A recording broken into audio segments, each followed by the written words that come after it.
जय श्री कृष्ण। सबको गीता जयंती की शुभकामनाएं। मैं अमित कुमार नथवानी अपनी ज्योतिष लहर चैनल पे आप सबके लिए मेरी अपनी ही पुस्तक गीता मेरे नजरिए से वीडियो के माध्यम से दे रहा हूं। आज 7वें अध्याय ज्ञान विज्ञान योग में हम प्रवेश करने जा रहे हैं। ज्ञान विज्ञान योग में सबसे पहली बात यह होती है कि ज्ञान यानी खुद के बारे में और विज्ञान यानी ईश्वर के बारे में। यहां पे यह मतलब हो रहा है। पहला ही श्लोक श्री भगवान उवाच मयि आसक्त मनाः पार्थ योगम युज्यन मद आश्रयः असंशयं समग्रं मां यथा ज्ञास्यसि तत् शृणु। हे पार्थ, अब अनन्य प्रेम से मुझ में चित्त परोने वाला और अनन्य भाव से मुझे समर्पित हुआ योगी यानी तू अब संशय रहित होकर मेरे बारे में मेरे पास से ही जानकर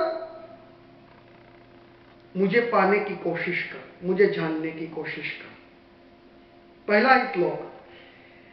जीवन के प्रति दो प्रकार की दृष्टि शक्य है। पहली क्या है? अस्वीकार यानी संशय, और दूसरी क्या है?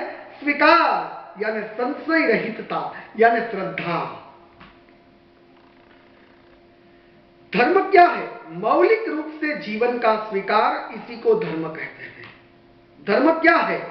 मौलिक रूप से परमात्मा के प्रति संशय रहितता को ही धर्म कहते हैं। धर्म क्या है? मौलिक रूप से परमात्मा के प्रति जो श्रद्धा है उसे धर्म कहते हैं। अब यह कब शक्य बनता है? जब मनुष्य और परमात्मा के बीच में अनन्य प्रेम का प्रस्थापित होना। और यह कब शक्य होता है?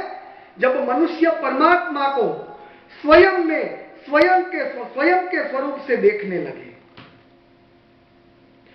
कृष्ण अर्जुन को संशय रहित होकर सुनने की बात कर रहे हैं, क्योंकि जैसे सांसारिक यात्रा का बेस संशय है, वैसे ही आध्यात्मिक यात्रा का बेस संशय रहितता यानी श्रद्धा है।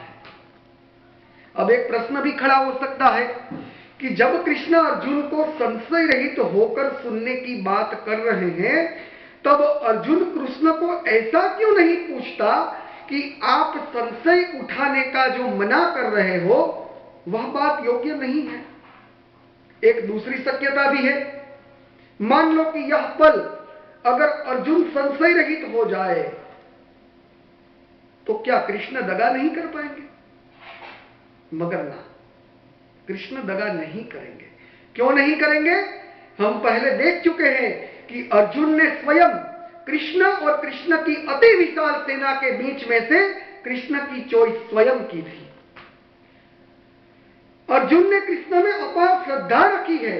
अर्जुन उस समय का बुद्धिशाली पुरुष है और वो जानता है कि कृष्ण जैसी बुद्धिशाली व्यक्ति उस पर भरोसा रखने वाले को कतई नहीं चीट करेंगे, क्योंकि अगर ऐसा किया तो कृष्ण स्वयं ही चीट होंगे। वो पॉसिबल ही नहीं है। अर्जुन की इस बुद्धि को जानने वाले कृष्ण इसीलिए अर्जुन को बता रहे हैं कि तू संशय रहित हो जा और मुझे सुन। और कृष्ण की यह बुद्धि को जानता हुआ अर्जुन किसी भी प्रकार का शाब्दिक प्रतिकार नहीं कर रहा है। ज्ञानम ते अहम सविज्ञानम इदम वक्ष्यामि अशेषतः यत ज्ञात्वा न इह भूयः अन्यत ज्ञातव्यम अवशिष्यते। मेरे बारे में मेरे पास से जानने के बाद और कुछ जानने का बाकी बचेगा ही नहीं।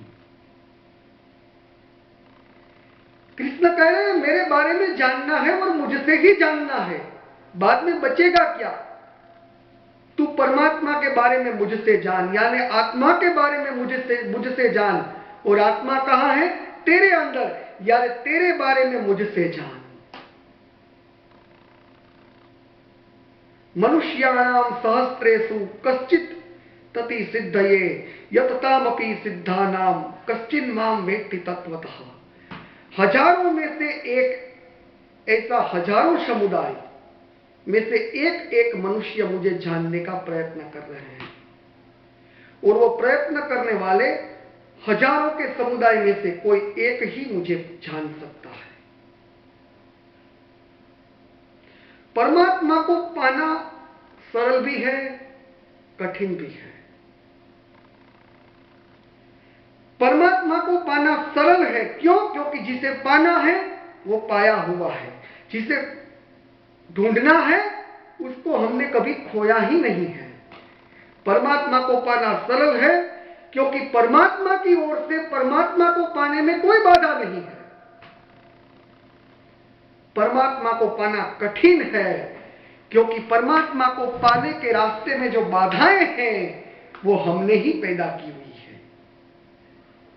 कृष्ण कह रहे हैं हजारों का एक, हजारों समुदाय में से कोई एक एक मनुष्य मुझे जानने का प्रयत्न करते हैं। हजारों के अगर अलग अलग युद्ध किए जाए तो उनमें से कोई एक आदमी होगा जो मुझे जानने का प्रयत्न कर रहा है। क्यों नहीं करते था हर मनुष्य परमात्मा को जानने की?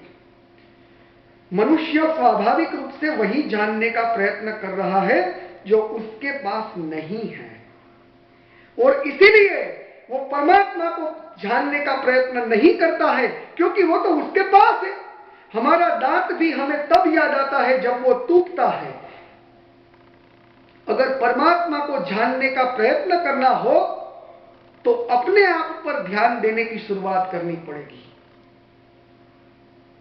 परमात्मा को जानने के लिए वर्तमान को एंजॉय करने की शुरुआत करनी पड़ेगी। हाजिर परिस्थिति का स्वीकार करने की आवश्यकता है, सकारात्मक दृष्टिकोण की आवश्यकता है। और इसीलिए कृष्ण कह रहे हैं हजारों का एक ऐसा, हजारों समुदाय में से एक एक सकारात्मक मनुष्य मुझे जानने का प्रयत्न कर रहे हैं। इसके उपरांत कृष्ण बता रहे हैं हजारों में एक ऐसे, हजारों समुदाय में से एक एक सकारात्मक मनुष्य मुझे जानने का प्रयत्न कर रहे हैं, और उस प्रयत्न करने वाले हजारों सकारात्मक मनुष्यों के समुदाय में से कोई एक ही मुझे जान सकता है। क्योंकि सकारात्मकता पाने के बाद अहंकार मुक्ति आवश्यक है, और जो इस अहंकार मुक्ति को पाता है वह ही परमात्मा को वर्तमान के स्वरूप में स्वीकार कर जान पाता है। अर्जुन को अहंकार मुक्त सकारात्मकता पाने का आह्वान करने के बाद कृष्ण अपनी विशिष्टता के बारे में बात करने के लिए अग्रसर होने वाले हैं। अब कृष्ण अपनी दो प्रकृति के बारे में बात करेंगे, पहले जड़ और बाद में चेतन, पहले स्टेबल और बाद में फ्लेक्सिबल। क्या है कृष्ण की जड़ प्रकृति? भूमि ही आपः अनलः वायुः खम मनः बुद्धि ही एवच अहंकारः इति इयं मे भिन्ना प्रकृति ही अष्टधा। पृथ्वी, जल, अग्नि, वायु, आकाश, मन, बुद्धि, अहंकार, ये सब मेरी जड़ प्रकृति है। ये 8 है और इनका सर्जन कृष्ण ने खुद किया है, लेकिन मैं उसे अपनी जड़ प्रकृति कहता हूं। क्यों? क्योंकि उस 8 पर मैंने अपना अधिकार नहीं मत रखा है और सजीवों का अधिकार रखा है। और अपरयमित स्तन्या प्रकृति विद्धि में पराम जीव भूताम महाबाहो ययेदम धार्यते जगत। हे महाबाहो, मेरी जड़ प्रकृति से आकार लेता हुआ जगत जिसके द्वारा धारण होता है वह जीव मेरी चेतन प्रकृति है। कृष्ण कह रहे हैं मेरी जड़ प्रकृति जिसके जरिए कार्यान्वित होती है वह मेरी चेतन प्रकृति है और वही जीव है। तू मेरी चेतन प्रकृति को पहचान और मेरी जड़ प्रकृति का साक्षी हो।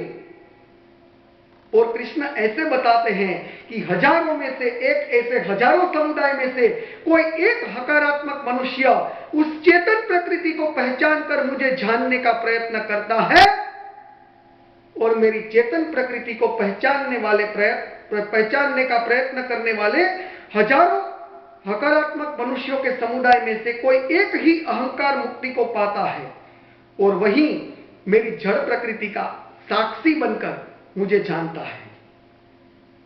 कृष्ण आगे क्या कहते हैं?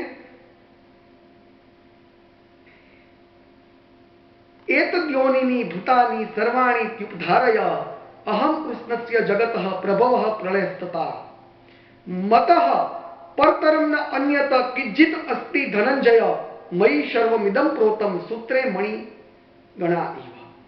सकल जगत मेरी जड़ और चेतन प्रकृति के समन्वय से और कुछ नहीं। मैं ही इस सकल जगत का प्रभव भी हूं यानी उद्भव भी हूं और प्रलय भी हूं यानी नाश भी हूं। हे धनंजय, ये सकल जगत किसी डोरी में पिरोए हुए मणकों की माफिक मुझ में ही गूंथे हुए हैं।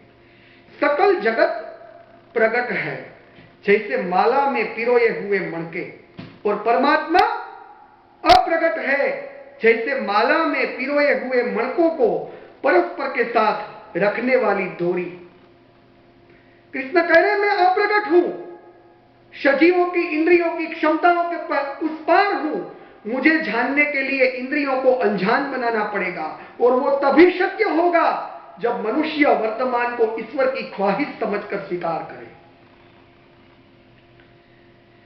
कृष्ण कह रहे हैं मैं इस सकल जगत का प्रभव ही नहीं प्रलय भी हूं। मैं सिर्फ सृष्टा नहीं नष्टा भी हूं।